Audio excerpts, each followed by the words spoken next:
My name is Emily, 19 years old, and that day was my birthday. But no one was going to remember that because all the eyes, all the laughter, and all the applause were on Linda, my sister. She had just gotten her driver's license and had been selected as a cheerleader for her university's baseball team. So my parents decided to throw a huge achievement celebration party like she had just won a Nobel Prize. White and gold balloons were strung across the backyard. A backdrop showed Linda in her cheerleading uniform, proudly holding up her driver's license, with the words, "We're so proud of you, sweetheart." Mom hired a full event crew: tents, tables, a DJ, a 3-tier cake, even a photography service. The guests flooded in, mostly my parents' friends, distant relatives, Linda's classmates, and a few parents from her school. Everyone was dressed nicely. Some even brought flowers and gifts. I, on the other hand, wore an old dark blue t-shirt and faded jeans, standing in the kitchen helping carry trays of orange juice and arrange sandwiches. No one asked if I was tired. No one asked why I didn't dress up. No one, not even Mom, mentioned it was my birthday even though it fell on the same day as the party. Every time someone walked into the kitchen, I just smiled faintly and looked down to wipe the counter. I had learned long ago that if you can't be the center, the best thing you can do is disappear. Around 4 in the afternoon, the party hit its peak when Dad stepped onto the makeshift stage by the wooden steps, grabbed a microphone, and shouted, "And now, a special surprise for our amazing daughter, Linda." The music turned up. People cheered. One of the event crew members pulled off a white cloth covering the driveway, and underneath it was a brand new, gleaming white Tesla Model 1. Do 3. With a giant red ribbon on the hood. Linda screamed like it was straight out of a movie, jumped up and hugged Dad. Mom ran over to join the hug, tears in her eyes. The crowd around them erupted as if it were the Super Bowl. Cameras and phones went up. Someone shouted, "Hold the key in your left hand and strike a pose." And me, I stood behind the buffet table, still holding a napkin soaked with spilled sauce, wondering if anyone would ask me how I was doing today. After the car reveal, people began to settle down for dinner. Mom walked over to me and handed me a small box wrapped in newspaper. "Here you go," she said, her voice light, like she was handing over a delivery, not giving a birthday present. I took the box, feeling the hard shape beneath the flimsy wrapping. I opened it. Inside was a folding mop, a bottle of floor cleaner, a pair of yellow rubber gloves, and a note that read, "Don't forget to mop the living room before Saturday." I looked up. Mom was smiling, looking proud as if she had given me something truly special. "You're the best at cleaning in the family. This is a lesson in responsibility." I nodded, keeping my face blank. No smile, no tears. I placed the box on the table, bowed my head like an employee ending a shift. Then I walked straight upstairs. No one called after me. No one asked. I opened my closet, pulled out the old gray suitcase I once used for summer camp back in 8th grade. I opened drawers, packed a few clothes, a notebook, charger, and my phone. I grabbed a small water bottle from the desk and tucked in a photo paper clipped with Natalie, the only person who remembered my birthday last year. Everything was tidy. No noise. I rolled my suitcase down the stairs, passed through the living room full of people. No one noticed. When I stepped out the front door, the late afternoon sun was still blazing. Linda was posing for photos with the Tesla. My parents were busy entertaining guests. I didn't leave a letter. There was no need. Because I knew if I said, "I'm feeling hurt," they'd say I was too sensitive. If I said, "Today is my birthday," they'd call me selfish, unable to share the spotlight. So I stayed silent. And for the first time in my life, I chose myself. I don't remember exactly when I became the thoughtful child. I only remember that when I was 13, Linda came down with a sore throat and had to stay home from school for 3 days. That evening, Mom placed a hand on my shoulder and said, "Can you make porridge for your sister? I have a parent meeting to attend." I didn't say no. I didn't think it was anything big. I started the rice cooker, washed the vegetables, set a pot on the stove, and fumbled through a few simple dishes I had seen Mom throw together before.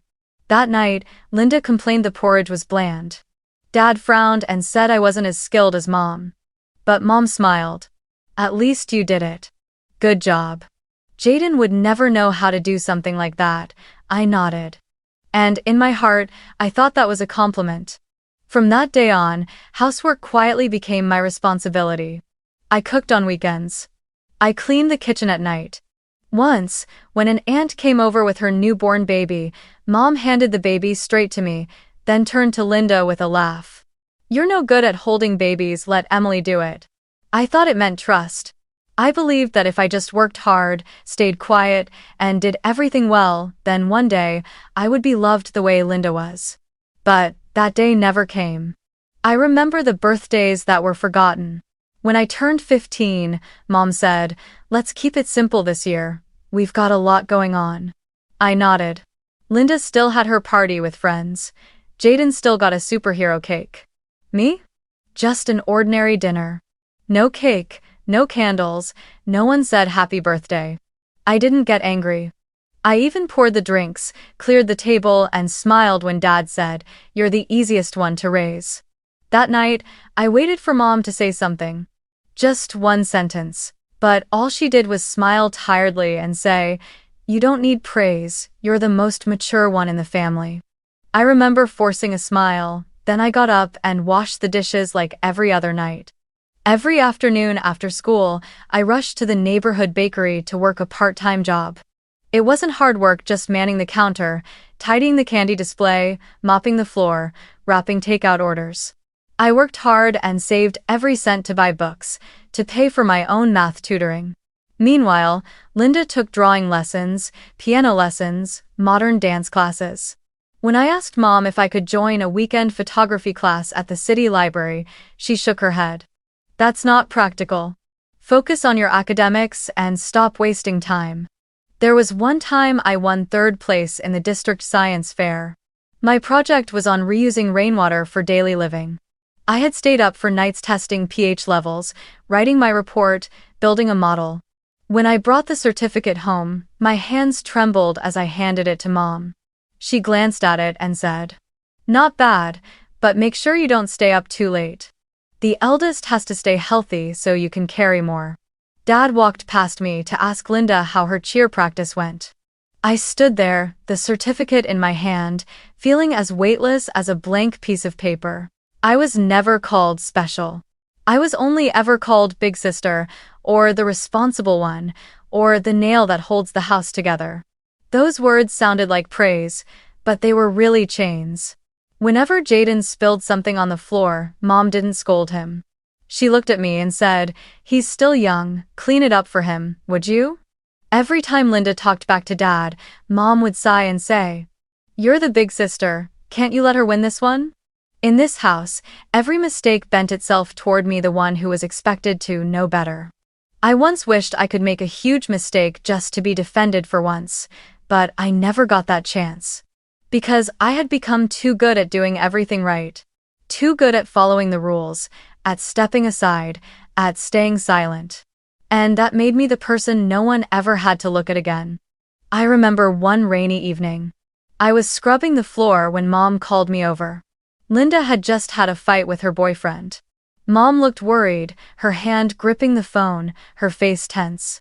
"Emily, go into your sister's room and tidy up a bit, put away the mess, get some warm water ready.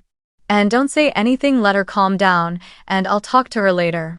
I did what she asked. I always did. And afterward, when Linda locked her door, I sat alone on the porch watching the rain fall, thinking maybe I was the only one in this house, without a corner to fall apart in. Love in my family wasn't warmth, it was role play. Whoever played the eldest daughter would carry the weight and wasn't allowed to complain. Whoever played the princess was always forgiven. The youngest always got their way. And I, since I was 13, had stepped into that role without a script. No one asked me to. But no one stopped me either.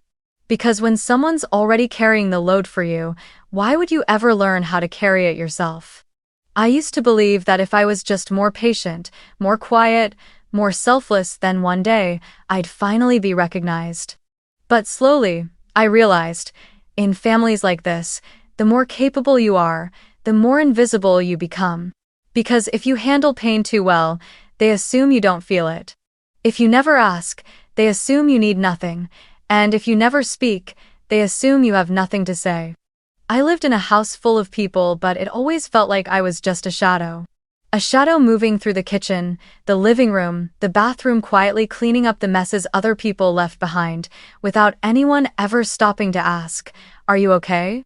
And that shadow, after 19 years, finally stepped out of the frame. Not with a scream, not with blame. Just quietly, but with finality. I walked away like I was just stepping out to buy something. No one followed. No voice called after me, no glance of concern, not even a goodbye. The front yard was still buzzing with laughter. Linda was still beaming beside the Tesla, holding a fruit drink, retelling the emotional moment of receiving her gift. And me, I was just a shadow passing through the middle of their lives. No sound, no reflection. Just me, alone, with an old suitcase rolling across a sun-dappled sidewalk. I had no clear plan. Didn't know where I was going. In my pocket was just a bit of cash from the bakery shifts and a card with a couple $100 left on it.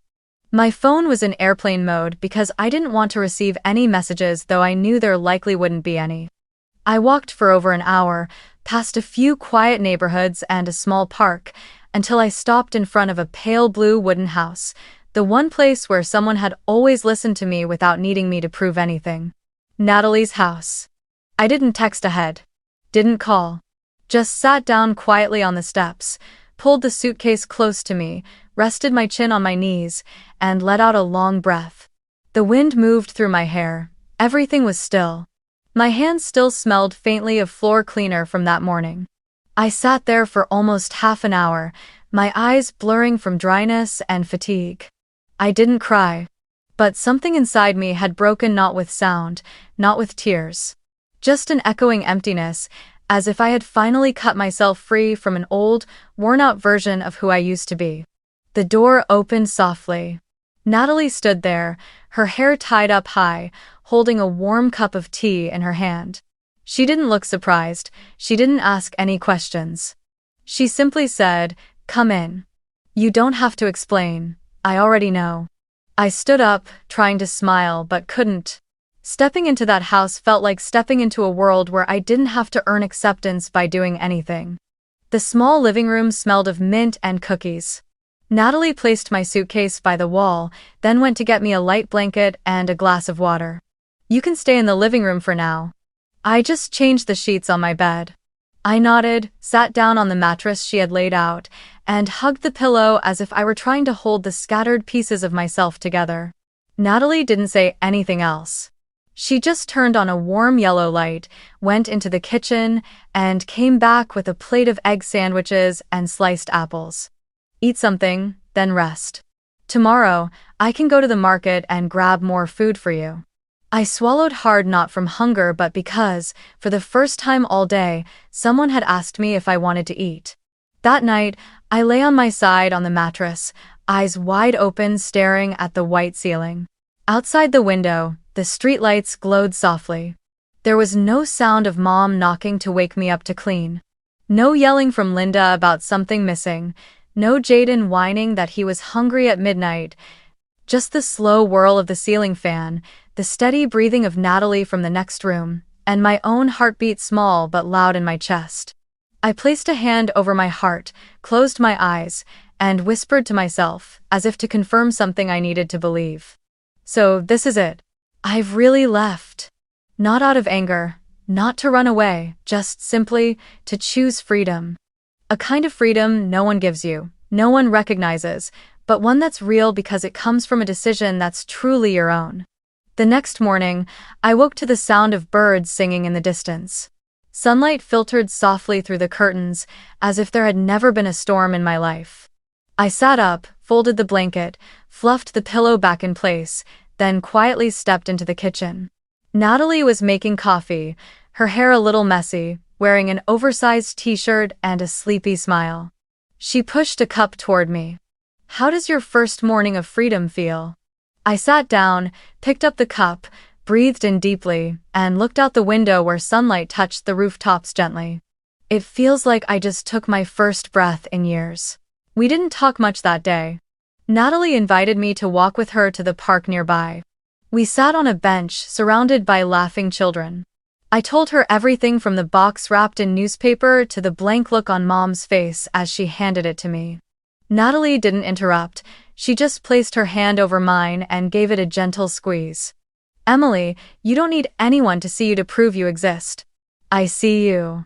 And you deserve more than a mop. That night, I opened my notebook and wrote the first line.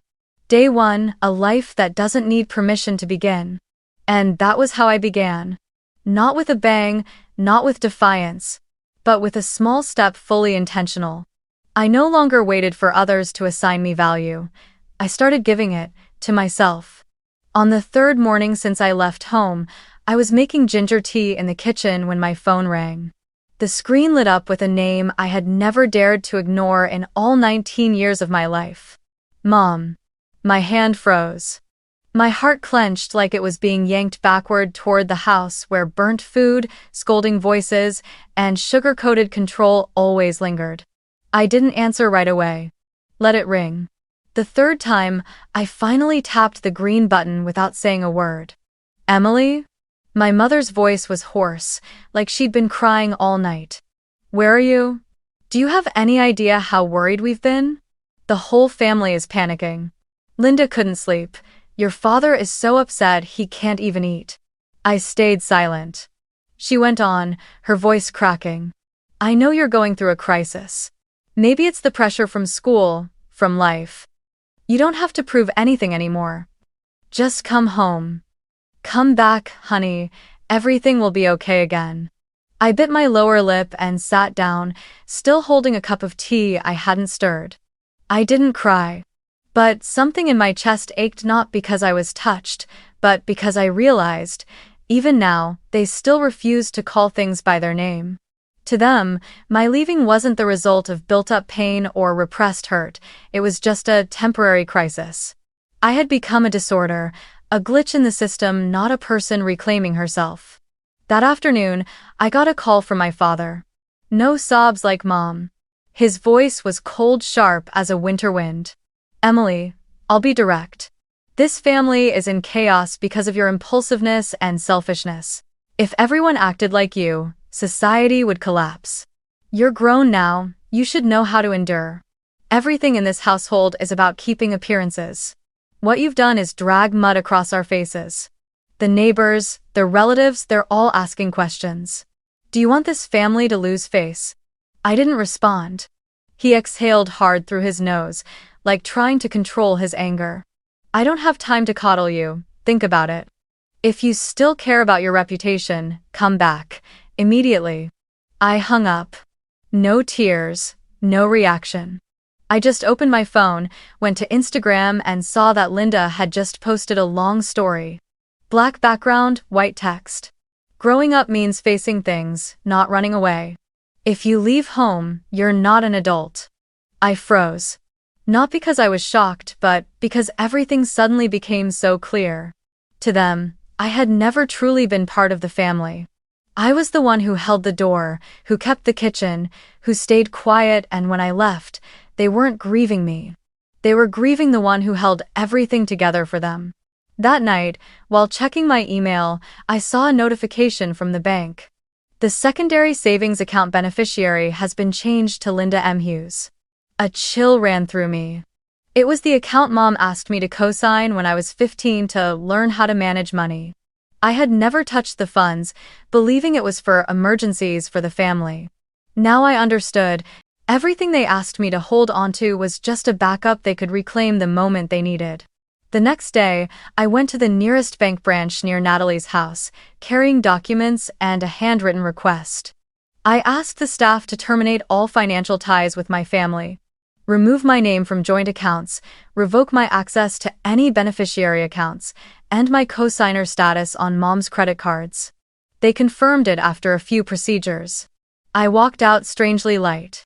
On the way home, I called the utility companies where I had once co-signed the home service contracts and requested to cancel all guarantees. Then came the family insurance I had signed on Dad's behalf when he couldn't make it in person. I canceled that too. Each phone call, each signature, felt like another link falling from my hands. Every small step cold and ruthless to anyone watching was, for me, an act of self-defense. I could no longer stand as guarantor for a system that only functioned through my silent endurance. I could no longer be the shadow keeping the house lit while I lived in darkness. That evening, Natalie walked into the room with 2 mugs of hot cocoa. She sat beside me and asked gently, "Did they call again?" I nodded. She didn't ask for details. She simply pushed 1 mug toward me and said, "You don't have to respond. They're trying to pull you back into your old role. But you've already broken free. Don't let them rewrite this story." I held the cup, watched the steam curl into the air, and in that moment I knew. I wasn't going back, not out of anger, not out of revenge, but because I no longer recognized myself in the role they once forced me to play. And I began to understand, not all crises come from the ones who leave. Some are born from those who never knew how to love without conditions, who never knew how to say sorry without adding a clause, who never realized that family can't be held together by control, it can only survive through respect. And I, Emily, had chosen not to live in a house sustained by a love that never truly listened. That morning, I was dusting the bookshelf in Natalie's living room when the doorbell rang. Natalie was in the kitchen toasting bread and called out, "I'll get it, okay?" I nodded, set the book down, and followed her to the door. When it opened, I saw someone I never expected to show up so soon, Grandma Lana. She stood tall, thinner than I remembered, her silver hair neatly pinned back, holding a paper bag of cookies and a box of lotus tea. Her aging eyes held no urgency, no judgment, just a rare stillness, as if she already knew everything. "Hello, Emily," she said, her voice soft but steady. "I'm not here to bring you home, I just wanted to see you with my own eyes." He hesitated. I couldn't tell if it was emotion, or the uncertainty of how to receive her. Was she family, or just another visitor? Natalie stepped forward, opened the door wider, and smiled. "I'm Natalie, Emily's best friend. Please, come in. I just brewed ginger tea and made some cinnamon toast." Grandma nodded politely. "Thank you, dear, I won't stay long." We sat around the small wooden table by the window, where sunlight filtered through the white curtain and made everything feel softer, warmer. She reached into her bag and placed a tin of round cookies in the center of the table. "I remembered you liked these," she said, then poured tea into the cup in front of me. "Back then, whenever your mother scolded you, you'd sit in the corner of my kitchen, nibbling these like they were the only thing in the world that understood you." I looked at her, eyes stinging but without tears. She continued, without needing me to say a word. "I heard from your mother," she said. "They told me you ran away from home over something trivial out of jealousy for Linda, over a mop as a gift." She paused. I didn't believe them. I tightened my grip around the teacup and stayed silent. She looked at me, her gaze cutting through all the layers I'd wrapped around myself. "Emily, do you know why I understand you?" I shook my head. She smiled a weary smile, but full of knowing. "Because I was once you. The youngest daughter in a family with 5 older brothers. The one who served meals, washed dishes, folded laundry, watched the babies while the boys were called the future of the family. The day I got accepted into the teacher's college, all they said was, well, at least that solves the marriage problem for her. No one asked me what I wanted." I swallowed hard. She went on. "They said they loved me by telling me I had to sacrifice. They said they cared for me by telling me to stay silent, and I believed them. I spent half my life believing that if I gave enough, if I was kind enough, if I endured enough, I would be seen." Her eyes met mine, steady and clear. "But no, Emily. People don't recognize the value of the one who always yields. They only learn how to lean harder." The room fell silent for a while. Just the soft clink of a spoon against a teacup. Then she reached into the bag beside her and pulled out a small leather-bound notebook, placing it in front of me. "I brought this for you. Not a journal. A reminder."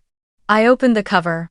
Inside were blank pages except for one line on the first page, written in her slanted, delicate handwriting. Write down everything you've ever done for others, every gift, every time you gave way, every late night, every tear you hid, and then ask yourself, has anyone ever done the same for you? My fingers traced the ink. A sharp ache bloomed in my chest as if someone had just laid my entire life bare with a single sentence. She spoke again, slowly, deliberately. You can forgive. Forgiveness is noble, but you don't have to go back in order to do it. Forgiveness doesn't mean bowing your head and walking into the place that broke you. Sometimes, forgiveness is simply choosing to live a life that doesn't hurt anymore. I don't know how long I sat there after she said that. I only remember Natalie staying silent, just nodding, as if quietly agreeing. I felt like someone had held up a mirror not to my face, but to the years I had lived through. Years I had never really looked at before. When Grandma stood to leave, she took my hand, not tightly, not pleading, just a gentle, warm touch. You have the right to choose again. Don't let anyone, not even those who share your blood, take that away from you. I walked her to the door and stood quietly, watching as her figure faded behind the trees. That day, there was no sun. But inside me, something lit up, not bright, not overwhelming, but the quiet light of someone who had finally seen the path she could walk on her own, with legs no longer trembling from the fear of disappointing someone else. And for the first time, I believed that true forgiveness isn't about turning back, it's about daring to move forward without ever looking behind again. I left Natalie's house on a morning in April, when dew still clung to the tips of the grass and the wind brushed cold against my collar. Not because we had any disagreement. Natalie had said, whenever you're ready to go, just go. I'm not here to hold you back or push you forward, but I know you need a place that's truly yours. She walked me to the bus stop, handed me a box of egg sandwiches and a handwritten note. If one day you start missing home, remember this, you already built another one, from the ashes of the old. I laughed, hugged her tightly, then got on the bus with nothing but a suitcase, a backpack, and a soul still carrying wounds that hadn't yet healed. I arrived in Oregon after a 6-hour trip, a small mountain town with soft weather and cobblestone streets. No one knew who I was, and no one cared. That, somehow, felt freeing. I rented a small room on the 3rd floor of an old house, with a window overlooking the backyard garden where birds lined the wires every morning. The landlords were an elderly couple, Emma and Harold, gentle, quiet, asking nothing more than, just live peacefully, and we'll be happy. Near the house was a little cafe called Maple and Ink, where the scent of cinnamon pastries lingered from dawn, and jazz music played at just the right volume. I applied for a part-time job, not expecting much. But the manager, a woman named Jules, hired me after a short interview. We don't need fancy degrees here, she smiled. We just need someone who listens to customers and spells their names right on the cup. That was how I began my first days in Oregon, pulling espresso shots, learning how to make macchiatos, memorizing the regulars' preferences, and learning the names of every plant on the tables. At night, when the little room turned still and quiet, I'd open my laptop, pull out a box of supplies from under the bed, and start crafting the scented candles and essential oils I'd experimented with back when I lived with Natalie. At first, it was just a hobby. But slowly, kind words trickled in from old friends, and one day, I decided to open an Etsy shop. I didn't pick some polished name like Glow and Grace or Serenity Studio. I named the shop, not the second choice. I cried as I typed those words. Because I knew there are hundreds, thousands out there who have felt like the second choice in their own families, in love, in work, in their very existence. I crafted each candle by hand, blending lavender, mint, and dried orange peel. And on every label, I didn't print ingredients or promised effects, I wrote stories. A candle named Rain After Rage came with this message. Have you ever cleaned the kitchen after someone else's outburst? And wondered who would clean up the wreckage inside you? A bottle of essential oil called Quiet Triumph was labeled with, the greatest victory is when you walk away in silence, without needing anyone to acknowledge what they've lost. The stories began to spread. Orders increased, and I realized I wasn't alone. The The messages, emails, and product reviews didn't just say, "Great quality." They said, "Your story is exactly like mine." I cried reading that description. You don't know it, but you just saved a stranger with your words. I didn't know whether to thank them or apologize for the pain we all seem to share, but I knew this. The silence I once endured was now becoming a voice. I created a Facebook group called "We Are Not Household Tools." At first, just a few friends joined. Then one person invited another. Each week, I posted a prompt. Share a time you were called selfish for simply wanting time to yourself. Share the worst gift you ever received from a family member and what it really said about your place in their life. Comments poured in by the hundreds. One person said they were given a vacuum for their birthday. Another recalled being left alone at school because their parents forgot to pick them up, too busy driving the older sister to a singing contest. Someone wrote only one sentence. "I've never been called by my name, they just called me her sister." I sat in front of my screen, reading every line, tears spilling down not from pain, but because for the first time, I felt like there was an army of the once invisible, all stepping out of the shadows. I started a blog, one post every week. Not to give advice. Not to play the expert. Just to tell the fragments of the life I once lived. The times I was called the strong one. The dinners where no one asked, "How was your day?" The so-called lessons in responsibility that were really just childhood stolen away. I wrote in a quiet tone, no rage, no bitterness. I simply told the truth, as a way of loosening the knots in my chest. The first post I shared was titled, "I got a mop for my birthday and that was the moment I chose freedom." It was shared over 3,000 times in 3 days. Someone mailed me a handwritten letter. Another messaged, "I gave myself a day off. For the first time in 12 years of being a mom and never daring to breathe." Someone wrote, "I printed your post and taped it to my mirror. So every morning I remember, I no longer have to live just to please someone else." And 2. The small room I rented wasn't spacious. The ceiling was low, the hallway, old and creaky. But every night, as I sat surrounded by the scent of candles I'd made with my own hands, reading messages from strangers all over the world, I felt like I was living in a silent ocean where those once trapped in roles of service were slowly stepping out, standing tall, and naming their pain. I wasn't rich, I wasn't famous, but I was free. Free from the role, free from the expectations. Free from the kind of love that only knows how to demand but never how to listen. And every night, before going to sleep, I wrote the same sentence in the notebook Grandma gave me. Today, I lived for me. No one else. And I smiled because for me, that alone was a kind of rebirth. One early afternoon in June, I was packing the last order of the week when I heard the postman's footsteps pause at the door.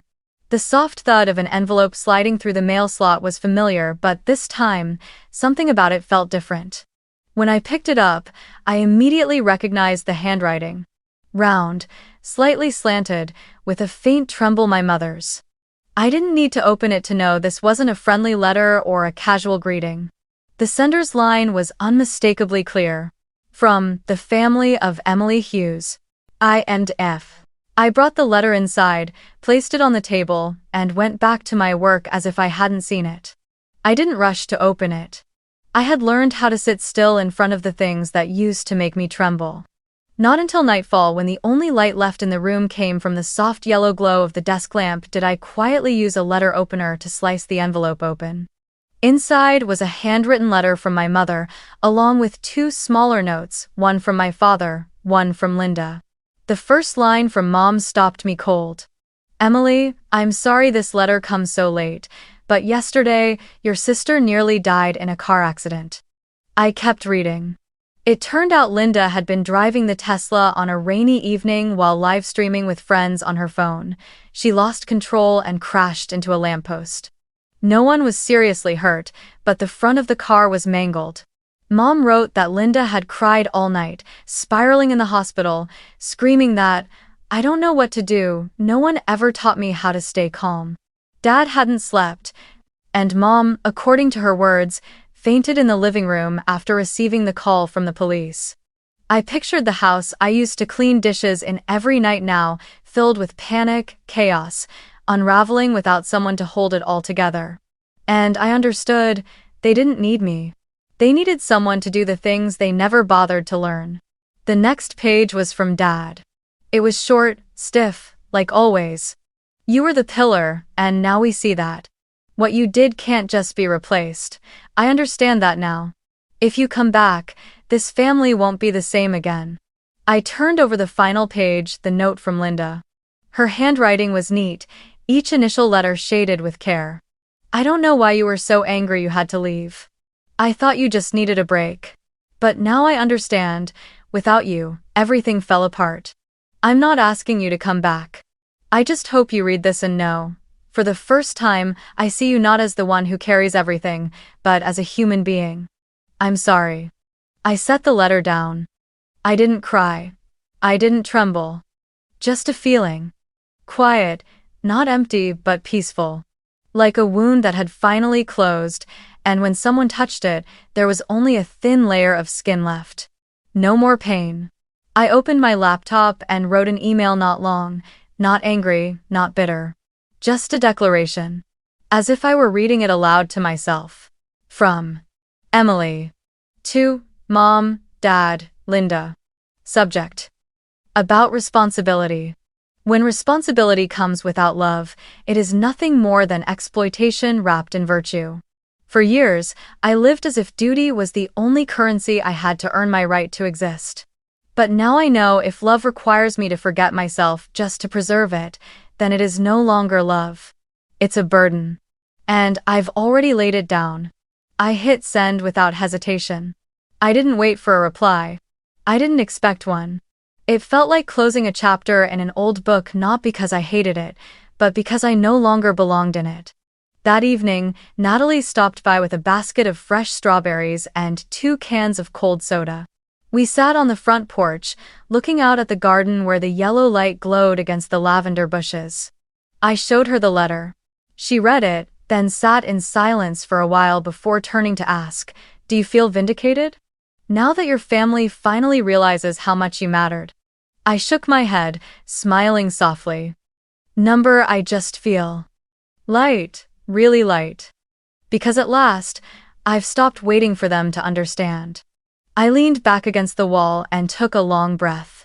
I used to imagine the moment I'd return home, they'd apologize, I'd be acknowledged. But now, I don't need that anymore. I don't need the apology. I don't need the recognition. I just need to never go back to being the one holding up a house that always tilted toward one side. We sat there for a long time. No more words were needed, just letting the memories drift quietly like the evening breeze, not clinging, not regretting. Summer in Oregon wasn't loud like other places. There were no cicadas screaming through the heat, no sun scorching the porch. Every morning, I woke early, put the kettle on, started the day with the scent of mint and lemon floating through the room. I packed each order from my little shop, not the second choice, which now had nearly 2,000 loyal followers on Etsy. I always slipped a handwritten note into every box. Not pre-printed, not copy-pasted. Just a few lines written in the quiet of morning before the world could interrupt my thoughts. You are worthy not because you're perfect, but because you are you. Although I never knew who would receive those lines. Maybe a girl in New Jersey who'd just left a toxic home. Maybe a woman in Texas who had finally filed for divorce after 10 years of silent suffering. But I knew this. Some words are not meant to impress. They're written so someone else won't feel alone in what they still can't say out loud. If you've ever received a gift that didn't match your heart, a mop instead of a congratulations, a reminder instead of a hug, a lesson in responsibility instead of a gentle acknowledgement, then I want you to know. You're not alone. I've stood in that place. Smiled quietly while everyone applauded someone else. Pretended I was fine while holding a gift that only reminded me I was carrying the weight meant for everyone else in the house. And you know what? The fact that it hurt you doesn't make you ungrateful. It only means you were honest with your feelings. And that's the bravest thing someone who's always been called the responsible one can do. If someone has ever used the word responsibility as a chain to keep you quiet, to make you clean up, sacrifice, give way, and never complain, then let me say this to you. You are not wrong for wanting to breathe. You are not wrong for wanting to set it down. You are not wrong for saying, enough.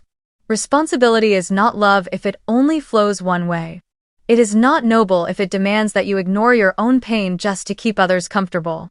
And if you've ever wondered whether you're allowed to reject the role they assigned you long before you were old enough to object, the answer is yes, you are allowed, and you don't need permission. You are not selfish for choosing yourself first. We've been taught that sacrifice is the measure of worth, that the more we endure, the more lovable we are. But the truth is, real love doesn't ask you to disappear. It doesn't force you to swallow your pain. It doesn't demand that you shrink just so someone else can feel full. True love, whether it comes from family, a partner, friends, or the world, is the kind that helps you grow, not shrink. And if you're reading this right now, maybe on an old phone, in a tiny rented room, or in the quiet of night when everyone else is asleep, I want you to know you are not invisible. These words are for you. A soft whisper through the screen. I've been there, and I found my way out, so you can too. Leave a comment. I deserve a life I don't have to prove myself for.